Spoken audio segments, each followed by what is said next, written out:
첫 번째 원칙은 자기 자신을 속이지 않는 것이다. 그리고 당신이 가장 속이기 쉬운 사람은 바로 자기 자신이다. 리처드 파인만. 우리가 살고 있는 삶은 결국 각자가 무엇을 믿고 무엇을 진실로 받아들이는지에 따라 만들어진 선택의 결과물입니다. 많은 사람들이 자신이 믿고 싶은 것 위주로 보고 듣고 결정합니다. 정보를 찾아볼 때도 나와 반대되는 정보에는 눈을 감고 내가 원했던 정보만 진실로 받아들이죠. 그리고 정말 중요한 선택의 순간이 왔을 때 내가 기대하는 쪽으로 치우쳐진 생각들이 기억마저 왜곡시켜서 결국 그 방향으로 결정을 내리게 만듭니다. 우리는 이런 현상을 확증 편향이라고 부르기도 합니다. 이 현상은 우리의 뇌가 수십만 년 동안 살아남기 위해서 만들어 온 생존 전략과 관련이 있습니다. 빠르게 판단하고 에너지를 아끼고 스스로를 보호하기 위해 진화한 뇌의 생각하는 방식 중 하나입니다. 하지만 현대사회에서 이 생존 전략이 때로는 우리의 성장을 가로막는 가장 큰 장애물이 되기도 합니다.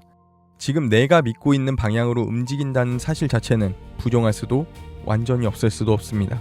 다만 정말 중요한 순간에 더 나은 선택을 하기 위해서 우리에게 필요한 능력은 따로 있습니다. 바로 필요할 때 내 생각에 지배당하는 것이 아니라 생각을 유연하게 바꿀 수 있는 능력입니다. 애플이라는 기업 모두가 알고 계시죠?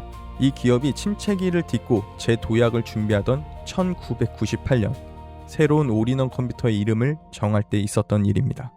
잡스는 이 당시 맥맨이라는 이름을 마음에 들어했고 이 이름을 고집했어요. 애플의 다른 전문가들이 팩맨처럼 촌스럽고 장난감 같은 느낌이 난다 라고 하면서 다른 이름들을 계속해서 제안했지만 잡스는 계속 맥맨을 밀어붙였습니다. 그렇게 몇 차례 회의가 끝난 다음 날 잡스는 마음을 바꿨습니다. 아이맥으로 가자고요. 그렇게 아이 시리즈의 혁명이 시작되었죠. 나중에 알려진 바로는 잡스가 그 사이에 여러 사람들에게 아이맥이라는 이름이 어떤지 물어보고 다녔다고 해요. 실제로 시제품에 그 이름을 인쇄해서 한동안 들여다보기까지 했다고 합니다.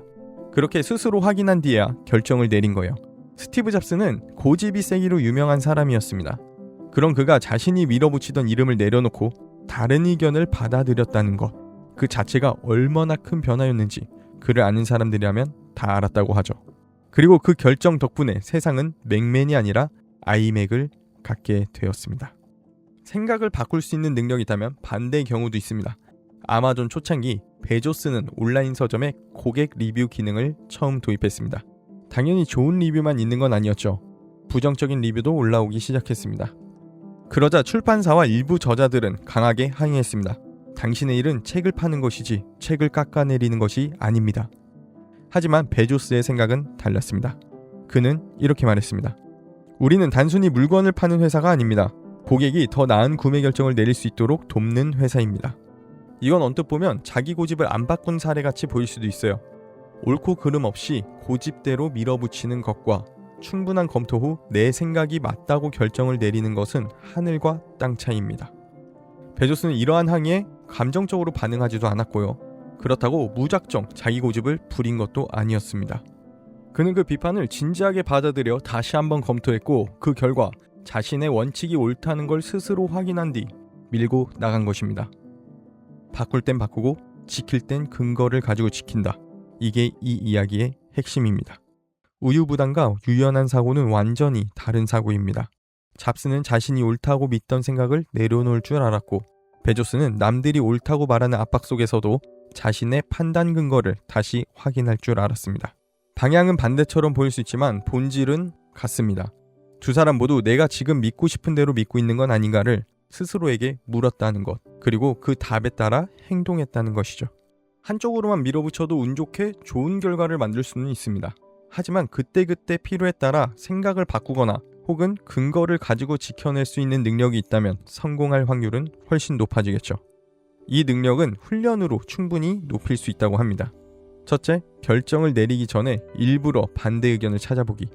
내가 원하는 정보만 모으고 있는 건 아닌지 스스로 점검을 하는 겁니다. 둘째, 만약 내가 틀렸다면? 이라는 질문을 습관처럼 던지기. 이 질문은 한쪽으로 치우쳐진 자신의 생각을 걸러낼 수 있는 필터 역할을 할 것입니다. 셋째, 감정이 아니라 근거로 판단하기. 화가 나서 혹은 자존심이 상해서 고집을 부리고 있는 건 아닌지를 구분해야 합니다. 잡스도 베조스도 결국 감정이 아니라 검증을 통해 결정했다는 공통점이 있었습니다. 누구도 내가 생각하는 방향으로 움직이는 것에서 완전히 자유로울 수는 없습니다. 하지만 그 사실을 인정하는 순간부터 우리는 조금 더 정직한 선택을 할 수 있게 된 것입니다. 파인만의 말처럼 자기 자신을 속이지 않는 것, 여러분이 더 나은 결정을 하면서 원하던 이상까지 걸어갈 수 있기를 바라겠습니다. 상상으로 시작해 이상까지 걸어가는 사람들의 이야기였습니다. 상상, 이상.